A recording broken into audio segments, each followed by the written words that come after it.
In today's video, I'm going to teach you how to integrate Slack with GitHub. Connecting these two powerful tools can be incredibly beneficial, streamlining your workflow and ensuring timely updates directly in your workspace. So let's dive into the process and break it down step by step, making it as clear and straightforward as possible. First, go ahead and open Slack. You can either do this via your browser or through the desktop application, whichever you prefer. It's always good to have everything updated to the latest version to avoid any compatibility issues. Once you're in Slack, take a look at the left sidebar. You'll see an option labeled Apps. Click on that to proceed.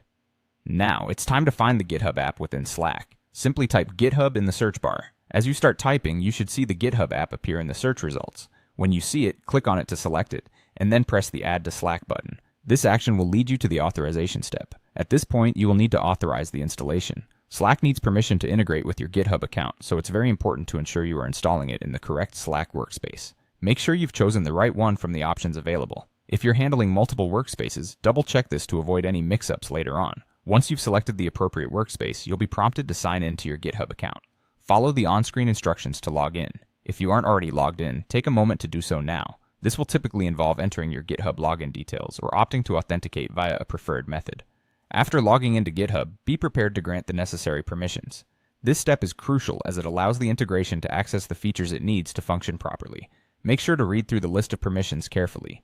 Rest assured, this integration will not have access to your private repositories unless you grant specific permissions for them. Finally, decide which Slack channel you want to use to receive your GitHub notifications. It's best to choose a channel that aligns with where your team collaborates on GitHub projects, or you might prefer to create a dedicated channel just for GitHub notifications to keep everything organized. Select your preferred channel and confirm the setup, and there you have it. You've successfully integrated Slack with GitHub. This synergy between platforms helps ensure that your team stays up to date with the latest developments without needing to switch back and forth between apps frequently. If you have any further questions or need additional help, feel free to explore Slack's Help Center or the GitHub documentation for more guidance. Thanks for watching, and I hope this video helped you through the process of integrating Slack with GitHub. Don't forget to subscribe for more tutorials.